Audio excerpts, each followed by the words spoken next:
어떤 책을 읽을 때에 저자가 그 책을 꼭 저술하고자 하는 저술의 목적이 있습니다. 그 저자의 저술의 목적을 책을 읽는 끝까지 붙잡고 그 책을 읽으면은 그 책을 매우 잘 이해하기가 쉽습니다. 왜냐하면 책 가운데 많은 사건들과 등장하는 많은 인물들이 나올 때에 왜 저자가 이 책을 저술을 하려고 했는지 그 목적을 잃어버리지 않으면은 등장하는 사건이나 또 사람들에 대한 해석이 어렵지가 않습니다. 여러분, 요한복음의 기록의 목적이 무엇입니까? 왜 요한이 이 성경을 기록을 하게 되었습니까? 뭐죠? 예수께서 하나님의 아들이심을, 그리스도임을 알게 하고자, 믿게 하고자, 그것이 바로 요한이 이 요한복음을 기술한 목적입니다. 그래서 요한은 이 요한복음의 이 성경 서두에서부터 2장에서부터 7가지의 표적의 사건을 쭉 차례대로 나열을 합니다. 그래서 그 표적의 사건의 목적이 바로 뭔가 하니까 예수는 하나님의 아들이시오, 그분은 그리스도라는 것을 이 표적 사건을 통하여서 드러내는 거죠. 그래서 우리가 성경, 특히 사복음서를 읽을 때에 거기에 주님께서 귀신을 쫓기도 하고 죽은 사람을 살리기도 하고 병자를 치유하기도 하는 이 표적 사건들을 우리가 복음서 안에 수없이 많이 보지 않습니까? 그죠? 그걸 볼 때마다 우리가 반드시 생각이 될 것은 하나님께서 이 표적을 통해서 예수가 그리스도시고 예수가 하나님의 아들이라는 것을 이렇게 증명하려고 이렇게 기록을 하셨구나. 이것을 우리가 잃어버리면 안 됩니다. 그래서 이런 것을 잃어버릴 때에 오늘날도 예수님이 하셨던 것처럼 똑같은 일을 그대로 반복하려고 하는 그런 일들이 교회 안에 있습니다. 어떤 일은 반복이 될 수 있겠지만은 반복할 수 없는 것이 바로 뭔가 하니까 예수께서 그리스도라는 것을 표적으로 주님께서 성경에 기록하셨는데 그것은 다시 재현될 수 없는 것이죠.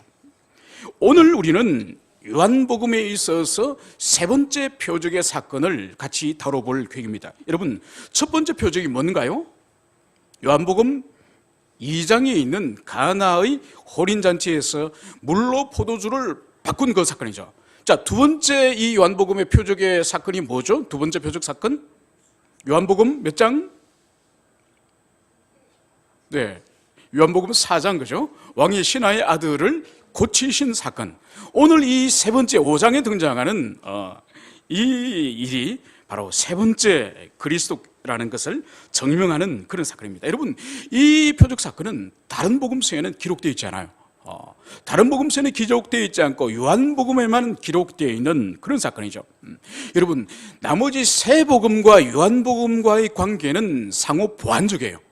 그러니까 공간복음이라 불리는 마태, 마가, 누가복음은 예수님의 사역을 주로 갈릴리 중심적인 사역들이 기록되어 있습니다.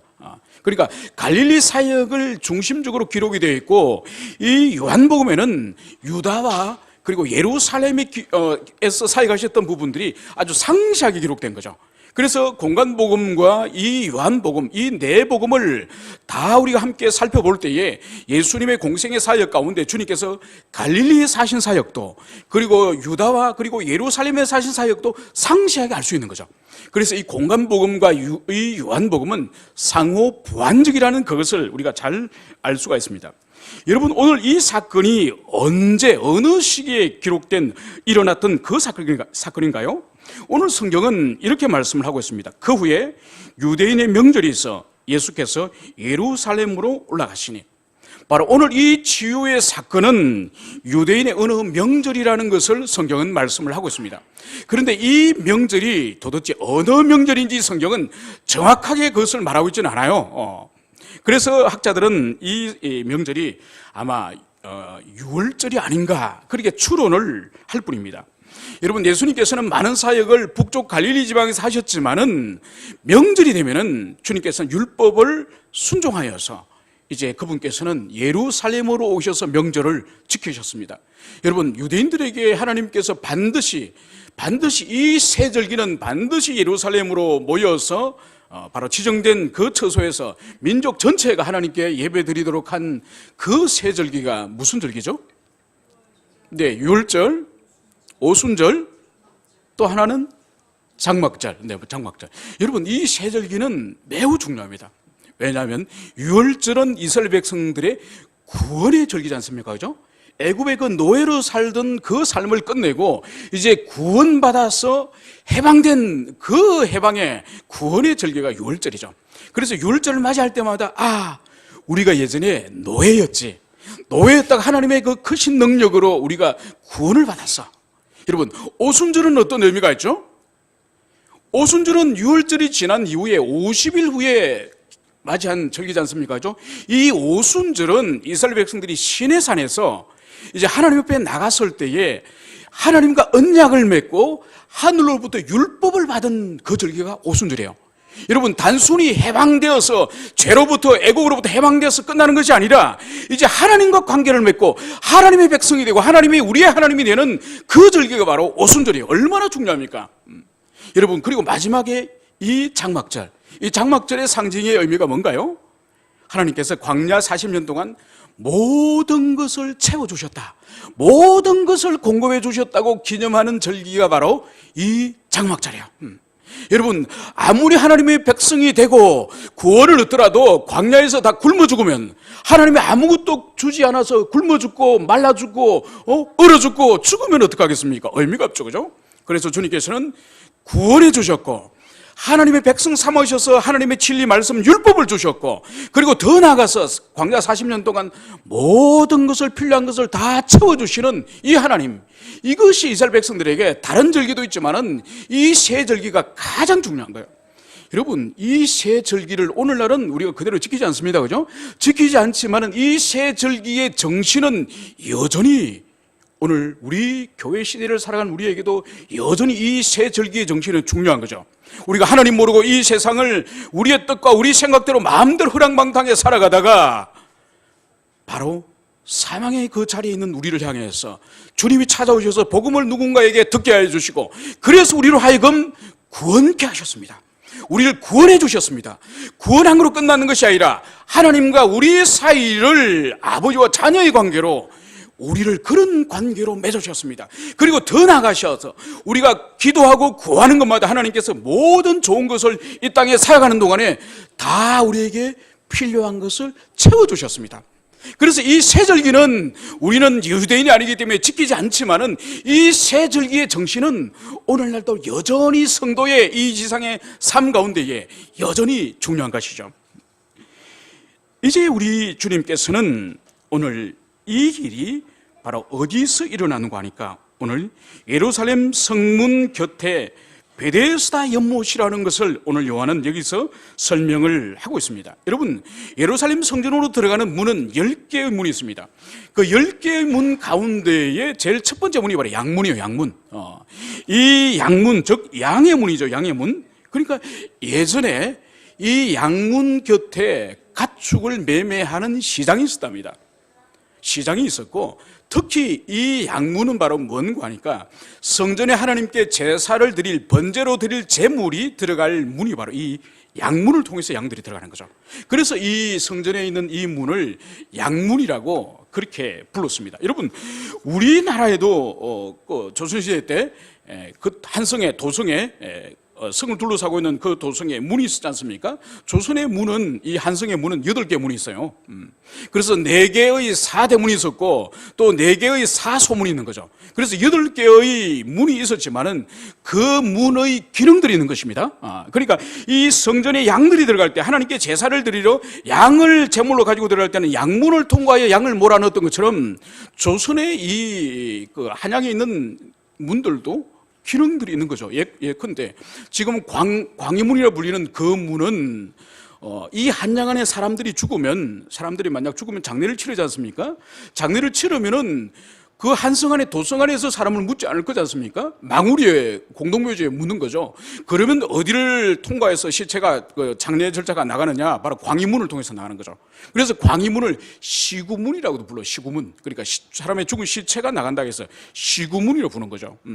그것처럼 오늘 양의 문, 이 양문에도 독특한 그 목적을 가지고 있는 거예요. 바로 이 양문 곁에 오늘 이 연못이 있으니 이 연못이 베데스다의 연못이라는 겁니다. 이 베데스다는 자비의 집, 자비의 집이라 불리는 그런 이름을 가진 연못이에요. 그래서 이 연못이 왜 자비의 집이라 불리는가 하니까 바로 이 연못에서 하나님의 자비가, 하나님의 치유의 그 자비가 일어났기 때문에 바로 이 연못을 자비의 집이라 그렇게 불렸습니다. 바로 이 연못은 사실 하나 연못이 아니에요. 하나 연못이 아니라 이 베데스다 연못 옆에 또 하나의 쌍둥이 연못이 있습니다. 이것은 요한복음 9장에 가면은 그 이름이 나타납니다. 바로 뭔가 하니까 실로암 연못이에요. 그래서 두 쌍둥이 연못이 그 당시에 있었습니다. 이 베데스다 연못이 가로가 한 50m 정도, 5, 60m 정도, 그리고 세로가 한 90m 정도. 그러니까 상당히 큰 연못이 예루살렘 이 도성 안에 있는 거죠.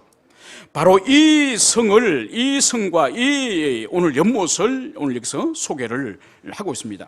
그런데 이 연못 안에는 행각이 5개 있었다. 오늘 성경은 그렇게 말씀을 하고 있습니다.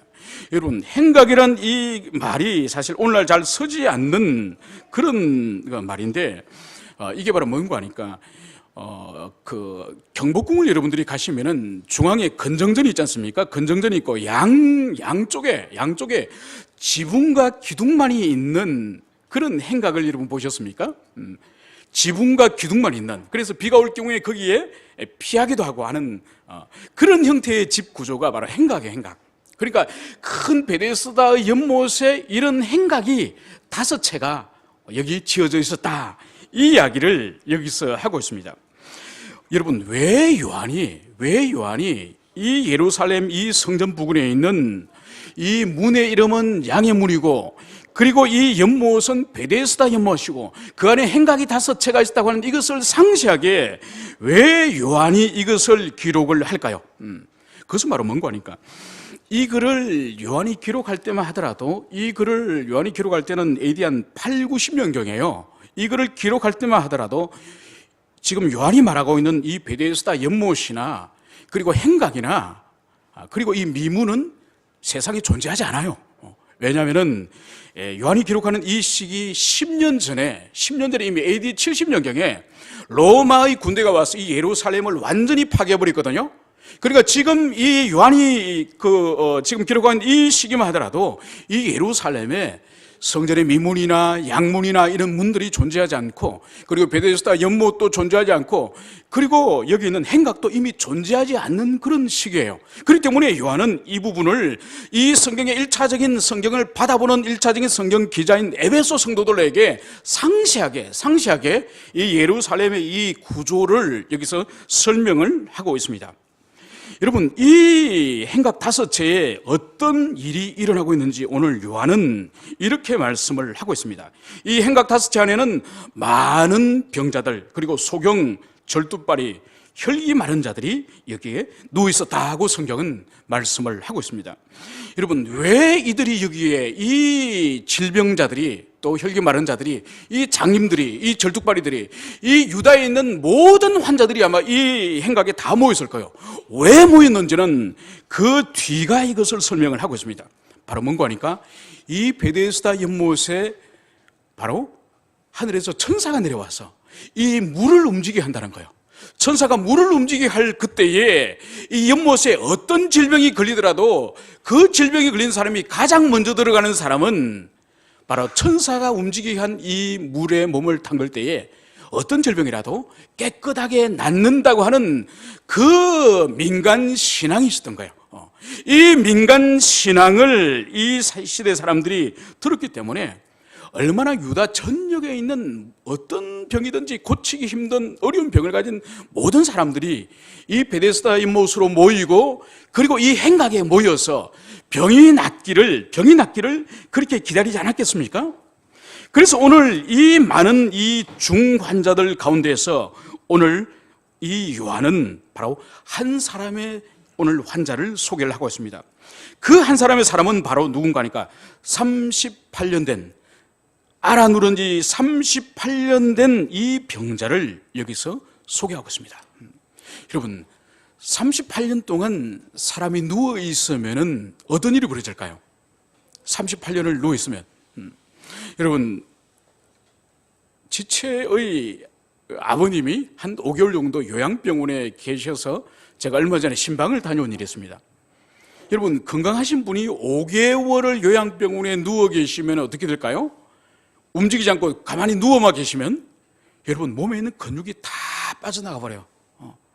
다 빠져나가지고 그 사람이 5개월만 들어 누워 있더라도 다시 일어날 수 없는 거예요. 다시 일어날 수 없습니다.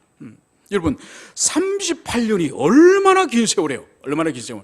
이 긴 세월 동안 이 사람이 바로 누워서 침상에서 지난 거예요. 여러분, 제가 어릴 때 초등학교 다닐 때에 저희 큰 집에 이런 비슷한 환자를 가진 친척 형이 있었어요. 그 형은 초등학교까지 잘 다녔습니다. 초등학교 한 3, 4학년까지 잘 다녔답니다. 그러다가 어느 날 넘어지면서 이제는 걷기가 좀 힘들면서 그러면서 결국은 일어나지 못했어요. 일어나지 못할 뿐만 아니라 말을 참 똑똑하게 잘했는데 말도 어눌해지고, 그래서 결국은 그 형이 그렇게 누워서 얼마를 지냈느냐, 한 13년 정도 지났습니다. 그래서 저희들이 아주 어릴 때에 그 형을 봤는데 결국은 저희들이 중학교, 고등학교 다닐 때까지 그 형이 누워서 지낸 거죠. 그러니까 20대 한 초반까지 한 13년 정도 누워있게 되니까 머리는 이렇게 큰데 몸은 소말리아에 있는 어린이보다 더 가늘어요. 그러면 하루 종일 그 뼈밖에 안 남은, 앙상한 뼈밖에 안 남은 그 몸을 계속 돌려줘야 돼요. 그걸 돌려주지 않으면 그 고통이 얼마나 심한지 몰라요. 욕창도 생기고, 그리고 욕창이 생겨서 그 뼈가 다 드러나요. 그리고 그 고통이 얼마나 심한지, 낮에 그 큰 집에 제가 한번 이렇게 우연히 갈 일이 있으면은 안방에서 막 비명을 질러요. 집에 사람이 아무도 없기 때문에. 너무 고통이 심해가지고 지나가는 사람이라도 자기 소리를 듣고 이 자리를 좀 돌려 눕혀달라고. 그러면 제가 들어가서 이제 돌려 눕혀주는 거죠. 그러면은 몸에 살이 썩은 냄새가 얼마나 진동하는지 몰라요. 그러니까 사람들이, 가족들도 심지어 친동생과 친형제도 그 방에 안 들어가는 거예요. 여러분, 38년을 들어 누워가지고 그동하지 못하는 그런 사람이 오늘 사도 요한이 오늘 여기서 성경이 소개를 하고 있는 것입니다. 여러분, 오늘 예수님께서는 유대인의 명절을 맞이하여서 예루살렘에 올라오셔서 헤롯의 왕궁을 가지도 않으셨고 또 하나님의 성전으로 가지도 않으셨고 이 38년 동안 드러누워 있는 아무런 소망 없는 바로 이 사람을 가장 먼저 찾아오신 거예요. 가장 먼저, 다른 일이 아니라 바로 이 소망 없는 이 38년 동안 들어오는 이 사람을 향하여 오늘 주님께서 찾아오셨다는 그것을 말씀을 하고 있습니다. 여러분, 이 사람은 주님을 찾아갈 수 없어요. 이 사람은 하나님의 자비를 지금 구할 수 있는 상황이 아니에요. 이 사람은 스스로 자신의 질병의 치료를 위해서 의원을 찾아가는, 병원을 찾아갈 수 있는 사람이 아니에요. 완전한 절망 가운데, 완전한 불가능 가운데 누워있는 사람이 바로 이 사람이에요. 그런데 오늘 예수님이 이 사람을 찾아오셨어요. 여러분, 이것이 복음이에요. 하나님이 죄인을 찾아오시는 이것이 복음이에요. 여러분, 이 세상의 종교와 이 세상의 그런 인간이 만든 그런 사상과 종교와 철학들은 인간의 의지와 인간의 노력을 강조해요. 그래서 인간이 만든 종교 같은 경우에도 바로 스스로 어떤 정진을 하거나 스스로 어떤 선행을 하거나 스스로 어떤 고행을 하거나 스스로 헌신과 노력을 통하여서 절대자를 찾아갈 수 있고 절대자를 만날 수 있고 구원에 이를 수 있다고 가르치는 것이 세상의 종교예요. 그런데 우리 기독교는 찾아갈 수도 없고 만날 수도 없고 응답받을 수도 없다는 것이 우리 기독교예요. 그래서 우리 기독교는 하강의 종교라 불리는 거예요. 이 세상의 종교는 상승의 종교예요. 이 땅에서 하늘을 향해, 신을 향해서 찾아 올라가는 종교가 이 세상의 종교라고 한다면 우리 기독교는 하늘에 계신 하나님이 죄인을 찾아 내려오는 이 종교가, 이 하강의 종교가 우리 기독교예요. 성경이 말하는 우리 인생은 도무지 선을 행할 수 없고 도무지 하나님을 찾을 수 없고 도무지 의에 대해 관심이 없는 전적으로 무능하고 전적으로 타락하여서 조금도 소망이 없는 존재가 우리 인간이라는 것이 하나님의 말씀이 가르치는 인간의 정의예요. 그렇기 때문에 하나님께서는 세상을 이처럼 사랑하사 독생자를 주셨으니 이는 저를 믿는 자마다 멸망치 않고 영생을 얻게 하심이라. 이렇게 말씀하시는 거예요. 그래서 우리가 어떤 선을 행하게 하거나 어떤 의로운 행위를 하게 하거나 어떤 고행을 하게 하거나 어떤 그런 착한 일을 하여서 구원받는 것이 아니라 하나님이 보내주신 그의 아들 그 예수 그리스도를 믿고 입으로 시인하고 삶으로 순종하는 그것이 우리의 사명이라는 것을 성경은 그것을 여기서 말씀을 하고 있습니다. 그래서 오늘 예수님께서 이 세상에 그 많은 죄인들과 그 많은 병자들이 있었지만은 오늘 예루살렘에 올라오시자마자 이 5 행각 가운데에 많은 환자들이 있지만은 오직 이 한 사람 38년 지난 이 고질병을 가지고 있는 이 한 사람을 주목하여서 오늘 찾아오셨다고 그것을 여기서 말씀을 하고 있습니다. 여러분, 왜 예수님께서 이 행각에 사실 환자들이 많지 않겠습니까? 그죠? 행각의 크기가 어느 정도인지 모르겠지만은 행각이 5채가 있다고 할 때에 상당히 많은 환자들이 있을 거예요. 그리고 이 베데스다 연못은 물에 먼저 천사가 물을 움직이고 한 이후에 먼저 들어가는 사람은 누구든지 질병을 낫는다고 알려졌으니까 이 유다 지방에 있는 많은 사람들이 아마 전국에서 모여서 이 행각에서 물이 움직이기를 기다리고 있지 않겠습니까? 그죠? 그러니까 아마 수백 명은 될 거예요. 그죠? 수백 명의 환자들이 드러누워 있거나 앉아 있거나 물이 움직이기를 모두가 긴장하며 기다리고 있지 않겠습니까? 그죠? 바로 이때에 우리 주님께서 왜 수많은 사람, 수백 명의 그 환자들을 놔두고 이 한 사람, 38년 된 이 환자, 이 사람에게 주님께서 다가가실 것 같습니까? 여러분 생각에는 왜 예수님께서 이 환자를 주목하고 이 환자에게 다가갔을 것 같습니까? 말씀해 보십시오. 왜? 수많은 수백 명의 환자들이 있지만은 왜 이 환자만 주님께서 그렇게 관심을 가지시고 주목하셨을 것 같습니까? 아마 이 환자가 그 많은 환자들 가운데 가장 절망스러운, 가장 고치기 힘든, 아마 회복과 치유는 거의 불가능하다고 누가 보더라도 저 사람은 불가능하다고 그렇게 판단하는 가장 절망적인 사람이기 때문에 우리 주님께서는 훨씬 더 상태가 온전한 사람, 훨씬 더 치유하기가 쉬운 사람보다는 가장 절망적인 이 38년 된 이 사람을 주님께서 주목하시지 않겠습니까? 바로 이 사람을 주님께서 치유하심으로 말미암아서 사람의 의로와 사람의 능력이 할 수 없는, 바로 신적인 능력이 드러날 수밖에 없는 그것을 주님께서 여기서 보여주시는 거죠. 여러분, 오늘 요한은 이 사람의 이름이 무엇인지, 이 사람의 동네가 어딘지, 또 이 사람이 앓고 있는 병이 중풍병인지 아니면은 수아마비인지 이거 성경은 말씀하지 않습니다. 오늘 여기서 요한이 주목하는 것은 바로 뭔가 하니까 예수 그리스도가 이 사람에게 다가가서 이 사람에게 관심을 가지고 있다는 그것을 오늘 요한은 주목을 하고 있습니다. 오늘 우리 예수님께서는 이 사람에게 가셔서 바로 이 사람이 그 상태로 오래 누워 있었다는 것을 아시고 이 환자에게 이렇게 물으십니다. 내가 낫고자 하느냐? 내가 낫고자 하느냐? 여러분, 이 38년 된 환자에게 내가 낫고자 하느냐? 말할 필요 없는 거 아닙니까? 그죠? 낫고자 하기 때문에 지금 이 베데스다 연못에서 그토록 기다리고 있는 거 아니겠습니까? 그죠? 당연한 그런 질문 아니겠습니까? 그죠? 그런데 오늘 왜 예수님께서 이 사람에게 그토록 소망하는 그 치유를 다시 물으시면서 내가 낫고자 하느냐? 이 말씀을 예수님께서 왜 하셨겠습니까? 아마 이것은 두 가지로 우리가 생각을 해볼 수 있습니다. 첫 번째로는 그 긴 세월 동안 절망 가운데서 누구 한 사람 주목하지 않고 누구 한 사람 이 사람을 따뜻하게 돌봐주거나 치료해주지 않고 살펴주지 않았을 겁니다. 아마 38년 정도 지나면은 가족들이 있을까요? 아마 가족들도 그 주변에 돌봐주는 가족들도 아마 없을 수 있습니다. 그죠?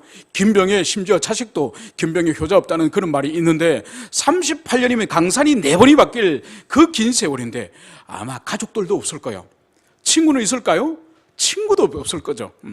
그래서 이 사람에게는 그 긴 세월 동안 들어누워 있더라도 누구 한 사람은 관심과 사랑을 보여주는 사람이 없었을 겁니다. 그런데 오늘 주님께서 이 긴 세월 동안 홀로 이렇게 소외되어 있는 이 사람을 다가가서 내가 낫고자 하느냐? 이 말씀 한마디가 바로 이 소외되어 있는 이 환자를 향하여 주님께서 관심을 가져 보여주시고 또 동정을 보여주신다는 그것을 오늘 이 본문을 통하여 드러내는 거죠. 두 번째는 어떤 의미가 있을까요? 그것은 바로 뭔가 하니까 38년이면 이미 어떻게 보면 너무나도 긴 세월이기 때문에 자신의 질병에 대하여 이제는 자포자기한, 더 이상 자기 자신도 소망을 가지고 자기 자신도 나을 것이라고 하는 마음을 벌써 잊어버린, 그래서 한 날 한 날 의미 없이, 한 날 한 날 소망 없이 그냥 무기력하게 살아가고 있는 이 사람을 향해서 주님께서 다가오셔서 내가 낫고자 하느냐, 이것은 바로 뭔가 하니까 식어져 버린 치유의 그 열정, 회복하고자 하는 그 열정을 다시 불러일으키는 그 주님의 말씀이라 할 수 있는 거죠.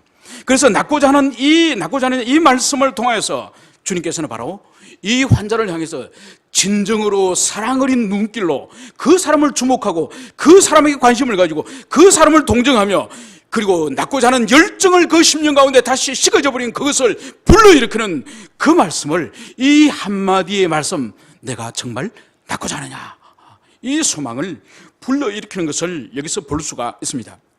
그런데 오늘 주님의 이 말씀에 대해서 이 병자의 답변은 뭘까요? 보통 병자의 답변은 낫고자 하느냐 이러면 네, 낫고자 합니다. 그죠? 예스 아니면 노 아니겠습니까? 그죠? 그런데 오늘 이 병자의 이 답변은 아닙니다. 주여, 물이 동할 때에 나를 못에 넣어줄 사람이 없습니다. 그리고 다른 사람이 먼저 내려갑니다. 이 불평 어린, 불만 어린 이 말을 우리 예수님께 하는 거예요. 여러분, 여기 앞에 이 환자가 생략한 말이 있습니다. 이 불평 어린 말, 물이 동할 때 나를 넣어주는 사람이 없습니다. 이 말 앞에 생략된 말이 뭘까요? 바로 이런 말이 할까요? 주님, 저도 낫고 싶죠. 저도 낫고 싶습니다. 그런데 물이 동할 때 나를 물속에 넣어줄 사람이 없습니다. 이 말이 아닐까요?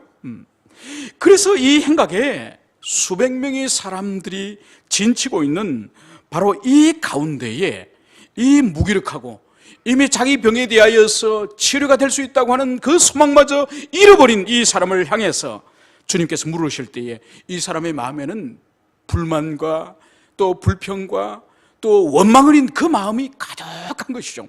여러분, 이 사람만 이랬겠습니까? 이 행각에 누워있는 이 사람만 이런 마음을 가졌겠습니까? 아니에요. 아직 치유되지 못한 수백 명의 사람들이 바로 나를 물속에 넣어주는 사람이 없습니다. 또 나보다 다른 사람이 먼저 들어가서 치유되어 버렸습니다. 이런 원망의 마음이 가득한 거죠. 여러분, 이 행각은 사실 축소된 세상의 모습이에요. 축소된 세상의 모습이요. 그러니까 갈등과 혼란과 이 원망과 이 저주 어린 아수라와 같은 이 세상의 압축된 모습이 오늘 이 연못이에요. 여러분, 이 연못은 환자들끼리 서로에 대한 사랑과 배려가 있습니까? 그래서 이 연못에 온 사람은 순서대로 한 명씩 들어가서 치료를 받습니까? 아니죠, 그죠? 물만 움직이면은 이 수백 명의 사람들이 미친 듯이 경쟁하고 서로 치고받고, 그래서 서로 이 연못 속으로 들어가려고 그렇게 하지 않겠습니까? 그죠? 그러니까 이 연못에 있는 이 행각은, 이것은 바로 소망 없는 이 세상의 경쟁과 다툼과 이 세상의 그러한 하나의 작은 축소판으로서 그 모습을 여기서 보여주고 있는 거죠. 그래서 누구 하나도 스스로 자기 힘으로 자기 인생의 문제를 해결할 수 없는 그런 사람들이 모여있는 것이 바로 이 행각이라고 볼 수 있는 거죠. 오늘 여기서 요한이 등장하고 있는, 소개하고 있는 사람들이 어떤 환자들인가요? 첫째, 맹인. 여러분, 맹인이 뭔가요? 눈으로 볼 수 없는 자들, 그죠? 눈이 있지만 눈으로 볼 수 없는 자들이에요. 여러분, 이건 영적으로 해석할 수 있습니다. 이것은 하나님의 교회 안에 맹인과 같은 사람들이 있을 수 있죠. 하나님의 신령한 세계, 은혜의 세계, 그 세계를 볼 수 없는 영적 맹인과 같은 그런 사람, 그런 사람들이 있습니다. 두 번째로, 다리 저는 사람. 여러분, 다리 전다는 것이 뭔가요, 그죠? 자기가 가야 될 길을 똑바로 가지 못하고 좌우로 흔들리면서, 좌우로 치우치면서 그렇게 걷는 사람이 다리 저는 사람 아닙니까? 그죠? 영적으로도 마찬가지예요. 하나님 앞에 자기 자신이 똑바로 걸어가지 못하고 좌로나 우로나 치우치면서 걸어가는 그런 인생들이 하나님의 교회에 있는 거죠. 또 여기서 혈기 마른 자. 여러분, 혈기 마른다는 의미가 뭔가요? 이것은 몸이 말라서 몸의 근육이나 신경이나 모든 기능이 마비돼 버린 그런 사람을 말합니다. 이건 뭔가 하니까 다른 사람의 도움 없이는 움직일 수 없는, 거동할 수 없는 그런 사람을 말하는 거죠.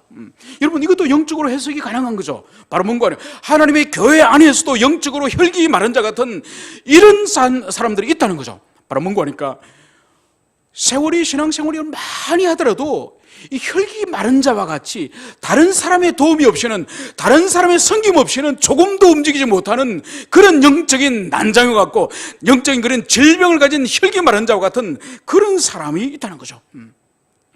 그런 사람은 끊임없이 누군가의 섬김과 돌봄으로 그렇게 신앙생활을 하는 거죠. 바로 여기 행각에 있는 이 모여있는 이 사람들은 바로 하나님 없는 이 세상과 하나님 없는 이 세상 사람들의 그 축소판이라는 것을 여기서 보여주고 있습니다. 이제 우리 주님께서는 환자의 이 말을 듣고 나서 이 환자에게 무엇을 말씀하십니까? 바로 아주 놀라운 명령을 오늘 주님께서는 하시는 거죠. 그것이 바로 뭔가 하니까 일어나 내 자리를 들고 걸어가라. 일어나 내 자리를 들고 걸어가라. 이 말씀을 하는 거예요. 이 말씀에는 세 가지의 이 명령어가 여기 있습니다. 바로 뭔가 하니까 첫 번째로는 일어나라는 거예요. 여러분, 38년 동안 드러누워 있던 이 환자에게 주님께서 바로 하시는 말씀이 그냥 일어나라는 거예요. 좀 기었다가 좀 기어다니다가 일어나기 시작해봐라, 이게 아니에요. 그냥 일어나라는 거예요. 여러분, 38년 동안 드러누웠던 이 사람은 근육은 무기력하고 살은 다 빠져버렸고 뼈는 굳어져가지고 관절은 움직이지 않고 신경은 마비되어서 감각이 없는 이 사람을 향해서 주님은 그냥 일어나라는 거예요. 다른 어떤 중간 과정을 말씀하시는 것이 아니라 일어나라고 바로 그것을 여기서 말씀하는 거죠. 두 번째로는 주님께서는 내 자리를 들어라, 내 침상을 들으라는 거예요. 여러분, 38년 동안 드러누워서 아무 거동도 못하는 이 사람에게 일어날 뿐만 아니라 이 침상의 무게가 얼마나 나가는지 모르지만은 그 침상을 들고 가라는 거예요. 여러분, 침상을 들고 가라는 것은 이것은 상징적인 의미가 또한 있습니다. 바로 뭔가 하니까 이 침상은 38년 동안 자기가 누워있던 질병의 증거예요, 증거. 이 침상 치워라는 거예요. 이제는 내 인생에서 이 질병의 이 저주스러운 이 죽음의 정상이었던 이 질병을 상징적으로 보여주는 이 침상, 이제 그 자리에 두지 말고 가져가서 치워버리라는 거예요. 여러분, 평생을 들어놓던 이 거동하지 못하는 사람에게 이 침상을 들고 가라고 주님은 그것을 말씀하고 있습니다. 세 번째로는 이제는 침상을 들고 걸어가라고 그 말씀을 여기서 하고 있는 것이죠.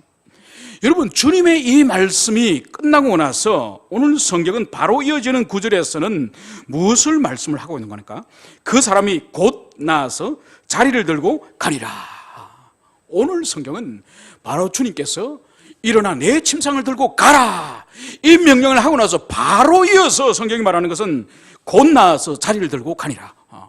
바로 즉각적으로 그 사람이 치유되어지고 회복되어져서 자기 그 누웠던 침상을 들고 그 사람은 걸어갔다. 성경은 그것을 여기서 말씀을 하고 있습니다.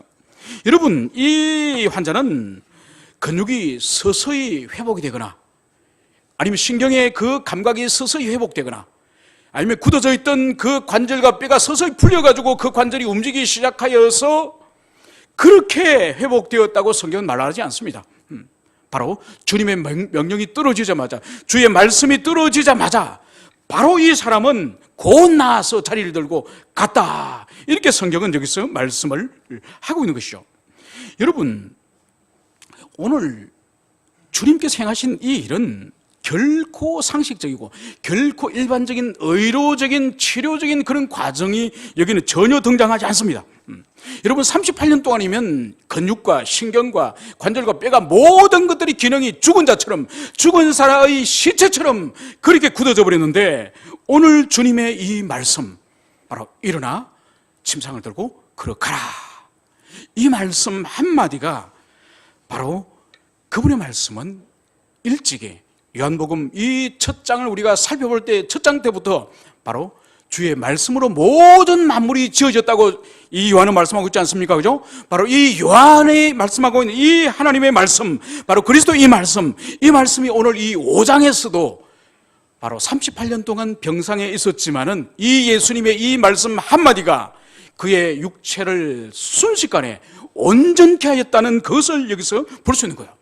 그래서 예수님의 말씀이 그 사람의 인격과 그 사람의 삶과 그 사람의 육체 가운데에 그 말씀이 역사하여서 바로 38년 가운데 절망 가운데 있는 이 사람을 순식간에 온전한 자로 만들었다는 것을 오늘 요한은 이것을 여기서 말씀을 하고 있습니다.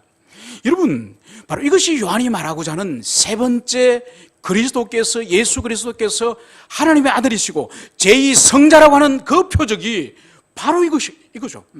여러분, 오늘날도 보세요. 오늘날도 골절을 하게 되면은 몇 개월 동안 병원에 누워가 재활을 해야 돼요. 오늘날도 얼마나 의료 장비와 의료 시설이 좋습니까? 그죠? 그러더라도 넘어져서 골절을 당하면은 기부술을 하든지 아니면은 아예 병원에 들어 누워가지고 꼼짝 못하도록 묶여가지고 몇 개월을 고쳐야 사실 뼈가 붙고 또 재활 치료를 해야 걸어다닐 수가 있습니다.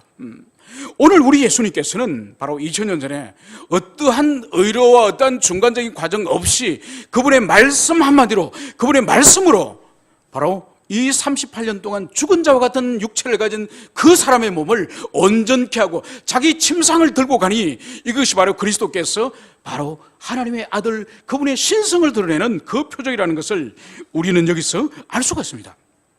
그런데 오늘 성경은 바로 예수님께서 이 사람을 치료한 그날이 유대인들의 안식일이다, 이렇게 성경은 기록을 하고 있습니다. 여러분, 이 안식일 날 이 병자가 침상을 들고 가는 이 모습을 오늘 성경은 유대인들이 보았다라고 성경이 기록을 하고 있습니다. 여러분, 요한복음에서 등장하는 유대인의 개념을 우리가 이해할 필요가 있습니다. 바로 뭔가 하니까 다른 공관복음에서는 바리새인들이나 서기관들이나 제사장들에 대한 기록들이 상세하게 나오지만은 이 요한복음에는 그런 기록들이 없습니다. 왜냐하면은 요한이 이 성경을 기록하는 시점을 제가 아까 말씀드렸던 것처럼 예루살렘이 멸망 후 10년 내지 20년 후에 이 요한복음이 기록되었습니다. 그렇기 때문에 이 시기에는 이미 제사장도 없고 바리새인도 없고 서기관도 없는 시대예요. 그렇기 때문에 유대 교권주의자들을, 유대 종교 지도자들을 요한 사도는 그냥 유대인이라고 표현하는 거예요. 그래서 요한복음에서 등장하는 유대인은 문자적인 유대인이 아니라 바로 유대교 지도자라고 하는 것을 여러분들이 기억하시고 요한복음을 읽으시기를 바랍니다. 여러분, 오늘 예수님께서 이 병자를 치유했는데 이 환자가 자기 침대를 들고 가는, 이 침상을 들고 가는 이 모습을 이 유대 종교 지도자들이 본 거죠. 그리고는 바로 이 병자를 향해서 안식일에 내가 자리를 들고 가는 것이 옳지 아니하리라, 이렇게 정죄를 하는 거예요. 바로 이것은 뭔가 하니까 이 율법주의자들, 이 유대인들에게 있어서는 안식일을 얼마나 철저하게 지켰는지 몰라요. 그러니까 이 시대에 그러니까 전해지는 장로들의 유전이라고 하는 이 미슈나, 그러니까 장로들의 유전 전통을 기록하여서 모은 이 미슈나에 의할 경우에는 안식일에 할 수 없는 행위가 39가지가 있습니다. 그 39가지 가운데 마지막 39번째가 오늘 이 환자가 한 물건을 들고 가는 일이에요. 이것은 금지하는 거죠. 그리고 이 시대 바리새인들에게 있어서는 더 철저하게 170개의 안식일 이 규정이 있습니다. 그 170개의 그 조항 가운데에서 심지어 바느질도 노동으로 칩니다.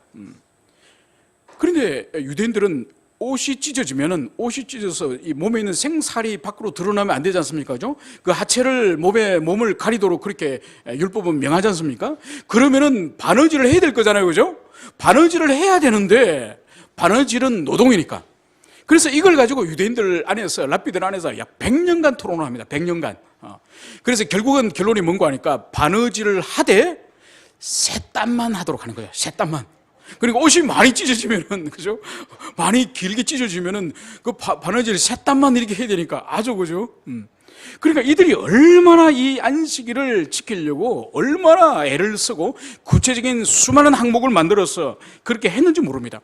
그리고 안식일날 사람이 도보로 걸어갈 수 있는 거리가 2000규빗이에요. 2000규빗, 그러니까 한 규빗이 이 손가락 끝에서 여기까지 약 45cm를 한 규빗이라 그럽니다. 그러면 2000규빗은 약 한 900m 정도 돼요. 그러니까 안식일날 사람이 이동할 수 있는 거리가 900m예요. 그러니까 자기 집에서 450m까지 갔다가 다시 바로 돌아오는 거죠. 만약 오늘 안식일이라면 여러분 어떻게 됐습니까? 다 돌 맞아 죽습니다. 그죠? 다. 여기서 450m 가까이 계시는 분들은 그런, 일이 없지만은 450m 넘는 사람은 다 우리는 돌 맞아 죽어야 될 정도로 유대인들이 안식일을 얼마나 엄격하게 지켰는지 모릅니다. 그래서 오늘 이 병자가 치유된 몸으로 자신의 침상을 들고 간 그 모습을 보고 오늘 유대인들이 바로 안식일 날 침대를 들고 가는 것이 오늘 옳지 않다, 이 정죄를 하는 것을 볼 수 있습니다. 그리고 바로 이 사람들은 도대체 왜 너가 안식일 날 이 침상을 들고 가느냐 이렇게 물었을 때에 나를 치유케 한 그 사람이 이 침상을 들고 가라 하였다, 이렇게 답을 한 거죠. 그러니까 이 유대인 지도자들이 그러면 너를 치유한 그 사람이 누구냐? 그런데 이 사람은 예수님을 모르는 사람이에요. 그러니까 베데스다 그 연못 행각에 평생을 들어누워 있으니 세상이 어떻게 돌아가는지, 그리스도가 이 땅에 오셨는지, 도대체 세상이 어떻게 돌아가는지 모르는 사람이에요. 그러니까 예수님을 이 사람은 모르는 거죠. 그래서 나를 치유한 그 사람을 내가 알지 못한다, 그렇게 말하는 거죠. 결국은 오늘 이 유대인들이 말하는 것이 바로 뭔가요?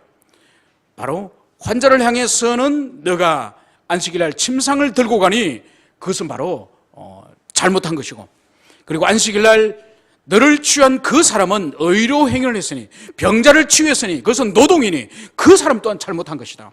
그리고 그 사람 또 잘못한 것은 너를 향해서 침상을 들고 가라 그랬으니 그것 또한 율법을 어기는 그것을 시켰으니 그것 또한 잘못한 것이다. 이렇게 예수님을 향해서 또 이 병자를 향해서 이 유대인 지도자들은 오늘 정죄하는 것을 볼 수 있습니다. 여러분, 이 사람들이 얼마나 하나님과 하나님의 율법에 대해서 열정적으로 열심을 가지고 그렇게 지켰는지 모릅니다.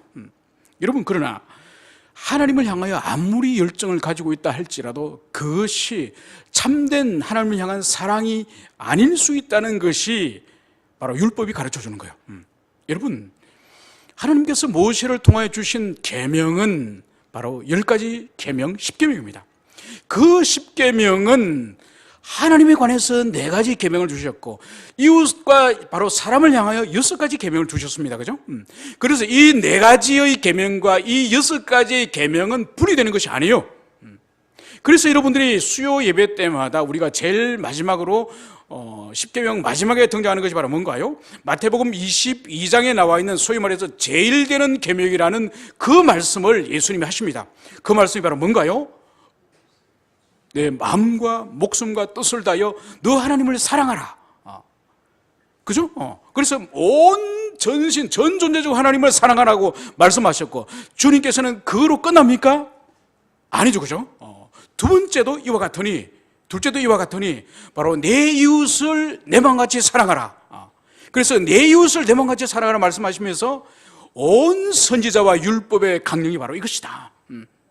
그래서 이 구약에 여호와께서 말씀하신 거나 그리스도 예수께서 말씀하신 것은 바로 하나님에 대한 사랑과 이웃에 대한, 지체와 이웃에 대한, 인간에 대한 사랑은 분리되는 것이 아니라 그것은 매우 유기적으로 연합되어 있다는 그것을 보여주는 거죠. 그래서 오늘 이 바리새인들이, 이 유대 지도자들이 여호와에 대한 사랑이 얼마나 열정적입니까? 그죠? 그래서 율법의 규정을 지키지 않고 또 미시나의 규정을 지키지 않는 사람 돌로 쳐 죽일 정도로 그렇게 열정이 있었는데 이 사람들에게 없는 것이 바로 뭐죠? 하나님의 형상인 사람에 대한, 이웃에 대한 사랑이 없는 거죠. 그죠? 하나님에 대한, 율법에 대한 열정은 있다고 스스로 말하지만은 하나님의 형상인 사람에 대한, 이웃에 대한 사랑이 이들에게 없는 거죠. 여러분, 예수님께서는 하나님과 율법에 대해서 사랑을 이토록 가지고 있지만은 이웃에 대하여, 연약한 이웃에 대해 사랑을 가지고 있는 이 바리새인들 향해서 예수님 어떻게 부르셨죠? 독사의 자식들아, 마귀의 새끼야, 마귀의 새끼야, 이렇게 말씀하신 거예요. 여러분, 이것은 놀라운 일이에요. 놀라운, 우리에게도 또 도전을 주는 그런 말씀이에요. 바로 뭔가 하니까 하나님을 향한, 내가 얼마나 하나님을 사랑하는데, 내가 얼마나 교회를 사랑하는데, 내가 얼마나 사역을 사랑하는데, 이거는 필요 충분 조건이 아니에요. 그 사람의 경건과 성화의 필요 충분한 조건이 아니에요. 그 사람이 진정으로 하나님을 사랑하고 진정으로 교회를 사랑하고 진정으로 하나님의 의를 사랑하는 그 결정적인 증거는 밖으로 표현되어지는 이웃과 지체를 향한 사랑으로 증명되어지는 거예요. 여러분, 하나님은 우리 눈에 보이지 않아요. 그분은 비가시적인 영적인 존재예요. 그렇기 때문에 하나님을 섬기고 하나님을 사랑하는 우리 마음의 중심 또한 보이지 않아요. 보이지 않아요. 그죠? 여러분, 다른 사람이 하나님을 어떻게 사랑하고 경외하는지 보입니까? 여러분, 보입니까? 안 보이죠. 그죠? 그러나 이웃을 섬기고 이웃을 사랑하고 지체를 소중히 여기는 그것은 보여요, 안 보여? 보이죠, 여러분. 그렇기 때문에 절대로 하나님의 교회 안에서 구약이나 신약이나 마찬가지로 동일하게 하나님을 사랑한다면서 이웃과 지체를 멸시하는 것은 경건 아니에요. 그것은 예수님식으로 표현한다고 한다면 독사의 자식이에요. 그래서 주님을 향한 온전한 사랑은 주님을 향한 사랑과 함께 바로 이웃과 지체를 향한 사랑으로 드러날 때에 그것이 온전한 바로 주님을 향한 사랑이 되는 거예요.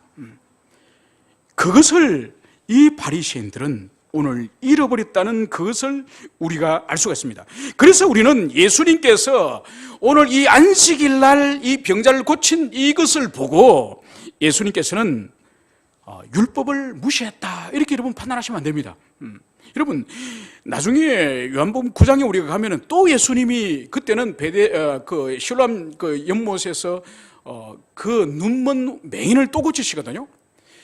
그때도 안식일 날 고치세요.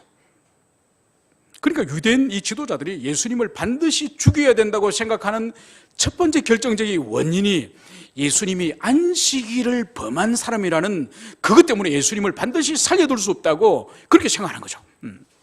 그러나 여러분, 예수님이 안식일을 범한 게 아니에요. 여러분, 이 바리새인들은 하나님이 주신 율법, 하나님의 말씀을 그들이 붙잡은 게 아니에요. 그들은 장로의 전통과 유전, 그것을 하나님의 말씀보다 더 높이 그것을 여기면서 붙잡은 것이죠. 그래서 주님은 절대로 율법을 무시한 것이 아니라 장로의 유전, 인간의 그 관습, 인간의 전통, 그것을 무시한 거예요. 오히려 주님께서는 마태복음 5장 17절 18절에서는 자신이 이 세상에 왜 오셨으며 그리고 율법에 대해서 주님이 어떻게 생각하시는지 그것을 제자들에게 분명히 말씀하셨습니다. 이렇게 말씀하셨습니다. 내가 율법이나 선지자를 폐하러 온 줄로 생각하지 말라. 폐하러 온 것이 아니요 온전하게 하려 함이라. 진실로 너희에게 이르노니 천지가 없어지기 전에는 율법의 1.1획도 결코 없어지지 아니하고 다 이루리라. 여러분, 주님은 율법이나 선지자, 구약 성경을 말하는 거죠. 구약의 계시를 주님은 폐하거나 그것을 없이 하려고 오신 분이 아니에요. 오히려 그것을 완성하려고, 온전히 이루시려고. 그래서 이 천지와 만물이 없어지기 전에는 하나님의 말씀에 1.1획도 떨어지지 않을 것이다. 그것을 여기서 말씀을 하는 거죠. 그래서 결국은 주님은 주의 말씀을, 율법을 무시하는 것이 아니라 랍비의 전통, 그 장로의 유전, 그것을 주님은 무시하였다는 것을 여기서 볼 수가 있습니다. 그래서 여러분, 오늘날도 마찬가지예요. 오늘날도 우리가 신앙생활을 할 때에 교회 안에서 어떤 가르침이 있거나 어떤 삶에 있어서 지켜야 될 규범들이 있다고 한다면은 항상 우리가 생각해야 될 것이 이것이 어디서 나왔느냐, 이것이 과연 성경에 근거를 두고 있느냐. 그래서 항상 그것을 먼저 성경에 근거를 두고 있는지 성경에 근거하여서 그것을 찾아야 됩니다. 그 다음에 교회의 전통을 우리가 살펴야 되는 거죠. 그래서 항상 우리의 사역이나 성도의 삶의 이 기초는 진리에 매여 있는지, 과연 진리의 삶을 우리가 살아가고 있는지 그것을 우리는 살펴야 할 것입니다. 이제 오늘 성경은 오늘 우리 예수님께서 이 성전에서 이 병자를 다시 만났다고 오늘 성경은 말씀을 하고 있습니다. 여러분, 오늘 유대인의 명절에 이스라엘 백성들이 성전에 마땅히 가야 되지 않습니까? 그죠? 그런데 오늘 이 병자가 오늘 성전에 온 거예요. 여러분, 왜 병자가 오늘 성전에 왔을 것 같습니까? 아마 하나님께 감사하기 위하여, 자신의 치유에 대해서 감사하기 위하여 38년 만에 오늘 이 성전에 오지 않았겠습니까? 그죠? 얼마나 감격스럽겠습니까? 여러분, 그런데 오늘 이 성전에 오늘 예수님께서도 오셨다는 거예요. 예수님께서 오셔서 이 병자를 오늘 예수님이 만나셨습니다. 여러분, 병자를 오늘 예수님께서 우연히 만났을까요? 우연히 만났겠습니까? 아닙니다. 바로 이 병자가 하나님의 성전에 온다는 것을 주님께서 아시고 이 병자를 오늘 만나기 위해서 오늘 예수님께서 오늘 여기서 찾아오신 거죠. 그것은 바로 뭔가 하니까 예수님께서 베데스다 연못에서는 이 병자의 육체를 고쳤다고 한다면은 이제 이 성전에서는 이 병자의 영혼을 고치시기 위해서 이 병자를 오늘 만나셨다는 것을 볼 수가 있습니다. 그리고 나서 오늘 예수님께서는 이 사람에게 이렇게 14절에서는 말씀을 하고 있습니다. 보라, 내가 나았으니 더 심한 것이 생기지 않게 다시는 죄를 범하지 말라. 여러분, 매우 난해한, 해석이 난해한 구절이에요, 사실 이 부분이. 오늘 예수님께서 내가 나았으니, 너의 육체가 이제 질병으로부터 노임을 받고 치유되었으니 이제 더 심한 것이 생기지 않도록 뭐 하라고요? 다시는 죄를 범하지 마라. 다시는 죄를 범하지 마라. 여러분, 오늘 여기서 우리가 중요한 것을 발견할 수 있습니다. 이 사람의 죄의 원인을 오늘 예수님은 뭐라 말씀하시죠? 죄라는 게 죄. 이 사람의 질병의 원인, 이 38년 동안 병상에 누워있던 이 질병의 원인이 오늘 성경은 죄라는 거예요. 그래서 주님께서는 이 병자에게 다시는 죄를 범하지 말라는 거예요. 그러면서 왜냐면은 다시는 죄를 범하지 말아야 될 이유가 바로 뭔가 하니까 하나님의 이 은혜를 무시하고 하나님의 이 치유하심에 대하여 무시할 때에 더 심한 것이 생길 수가 있다는 거예요. 여러분, 이것은 놀라운 경고이지 않습니까? 그죠? 그러니까 그 영혼을 주님께서 이제는 구속하기 위해서 오셨지만은 그 10년 가운데 다시 죄를 범할 수 있는 가능성이 있다는 걸 아시고 죄를 범할 경우에 그 사람이 예전보다 38년 동안 들어누웠던 것보다 더 심각한 상태로 그 사람이 떨어질 수 있다는 그것을 오늘 여기서 경고하고 있는 거죠. 여러분, 이 부분이 왜 난해한 구절인가 하니까 이 사람의 질병에 대해서 오늘 예수님께서는 죄가 근본적인 원인이다 이 말씀을 해요. 그죠? 여러분, 이것은 이 사람의 이 사람을 향해 주관적인 해석이에요. 그러니까 이 사람의 질병의 원인이 죄이지 이것을 일반적이 아니라 이것이 주관적이 아니라 보편적으로 확산을 할 경우에는 옳지 않습니다. 여러분, 매우 주의 깊게 이 부분을 해석해야 되는 거죠. 그러니까 오늘 이 사람 38년 동안 병상에 있었던 이 사람은 이 사람의 질병의 원인은 죄라는 것을 주님 분명히 말씀하셨어요. 그런데 이것은 이 사람에게 한정해야 될 문제예요. 한정해야 될 문제예요.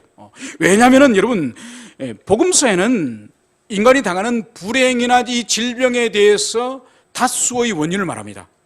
그러니까 이 요한복음 5장에서는 분명히 예수님께서 이 38년 병자를 향해서 죄가 원인이라고 말씀하셨지만은 그러나 마태복음과 마가복음에 보면은 간질병이 걸린 사람을 향해서 예수님께서 귀신을 떠나가라 그래요. 귀신을 쫓아보내니까 귀신이 떠나고 나니까 간질병이 치유되는 걸 봅니다. 또 정신병이 걸려가지고 그 미친 사람이 그 괴력을 가지고 사람들을 공포 가운데 몰아넣는 그라사 지방의 그 미친 사람의 이야기가 성경 가운데 나옵니다. 그 사람 또한 예수님이 찾아가셔서 그 사람 속에 귀신을 쫓아보내니까 그 정신병자, 정신분열의 사람이 온전한 사람이 돼요. 그래서 이러한 정신질병에 대해서는 귀신이 떠나갈 경우에 온전케 되었다고 성경은 말씀합니다. 그래서 귀신이 질병의 원인이라는 것이 성경 가운데 또 하나의 교례입니다. 더 나아가서 이 요한복음 9장에 가면은 맹인의 이야기 나오지 않습니까? 실로암 연못에서 씻김을 받고 병이 치유되는 그 사람을 향해서 제자들이 주님, 저 사람이 맹인으로 태어난 것이 저 사람 본인의 죄입니까? 아니면 부모가 죄가 있습니까? 그러니까 그 시대 사람들도 여전히 사람이 어떤 질병이 있으면은 그것이 누구의 죄인가 죄의 문제로 접근했다는 것을 보는 거죠. 그때 우리 예수님께서 뭘 말씀하셨습니까? 그 사람의 죄도 아니고 부모의 죄도 아니고 하나님의 하시고자 하는 일을 드러내기 위함이다. 그러니까 하나님의 살아계시고 그분의 권세와 능력을 드러내기 위해서 저 사람이 일시적으로 맹인이 되었다. 그 말씀하는 거죠. 여러분, 또 우리가 알다시피 위대한 하나님의 종이었던 사도 바울, 여러분, 사도 바울에게 질병이 있었습니까? 없었습니까? 질병이 있었죠. 그래서 사도 바울이 평생에 3차례에 걸쳐서 하나님께 간절히 이 질병을 낫게 해달라고 기도했습니다. 그때 주님께서 뭐라고 말씀하셨죠? 내 은혜가 내게 족하다. 그러니까 육체의 질병을 가지고 있는 그 상태가 바울 너에게 합당하다는 거예요. 거기다가 더하지도 말고 더 빼지도 말고 질병을 가지고 있는 그 상태로 살아가는 것이 가장 합당하다. 그 이야기를 사도 바울에게 하나님께 하신 거죠. 그러면서 사도 바울이 자신의 있는 질병을 스스로 해석을 해요. 물론 그 해석은 자기 스스로 해석이라기보다는 성령의 감동에 의한 자기 질병의 해석이죠. 그것이 바로 뭔가요? 그것은 바로 바울 자신이 하나님으로부터 받은 계시가 너무 크므로 바로 바울 자신이 자고하지 않도록, 바로 자고가 뭔가요? 교만하지 않도록 하기 위해서 바로 하나님께서 그 육체에 사단의 가시를 심었다. 그 말씀을 하시는 거예요.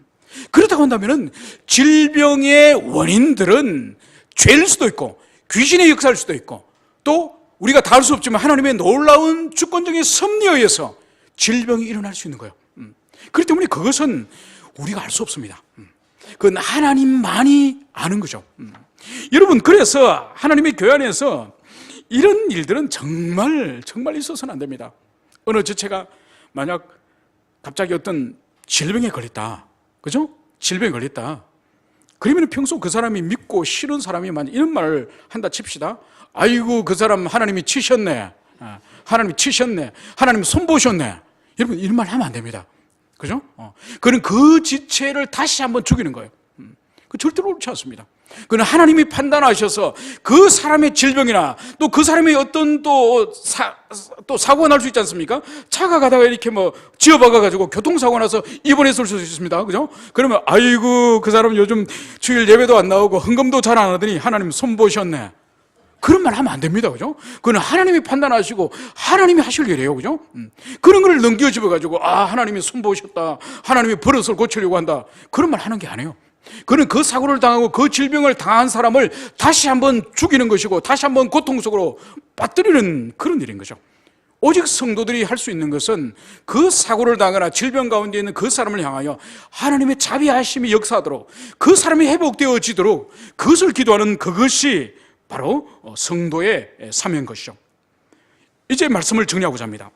오늘 우리 주님께서는 38년 동안 이 세상에 누구도 희망 없고 누구도 기대할 수 없던 이 긴 세월 동안 이 행각 구석에 있는 이 사람을 친히 찾아가시고 그 한 사람을 주목하시고 그 한 사람에게 내가 낫고자 하느냐, 내가 정말 낫고자 하느냐, 바로 이 사람을 향해서 일어나 내 상을 들고 걸어가라.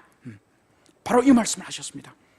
그래서 다른 어떤 행동이 아니라 이 말씀의 권세와 능력이 그 사람의 사지와 그 사람의 근육과 신경과 모든 뼈와 관절을 회복해 하셔서 바로 일어나서 침상을 들고 걸어갈 수 있는 그 실적의 권능이 바로 이 예수 그리스도 이 말씀 안에 역사하셨음을 그것을 보여줍니다. 이 말씀은 오늘 우리 가운데에서도 여전히 역사합니다. 바로 이 여전히 역사하는 이 말씀을 우리가 믿고 그분을 신뢰하고 그분의 말씀에 우리가 아멘하고 따라갈 때에 바로 2000년 전에 경험하였던 이 38년 된 이 환자가 경험했던 그 말씀의 권능을 우리 또한 오늘 그 권능을 경험할 수 있을 것입니다. 모두가 주님의 그러한 은혜와 그런 자비하심을 경험하는 여러분들이 되었으면 좋겠습니다. 함께 기도합시다.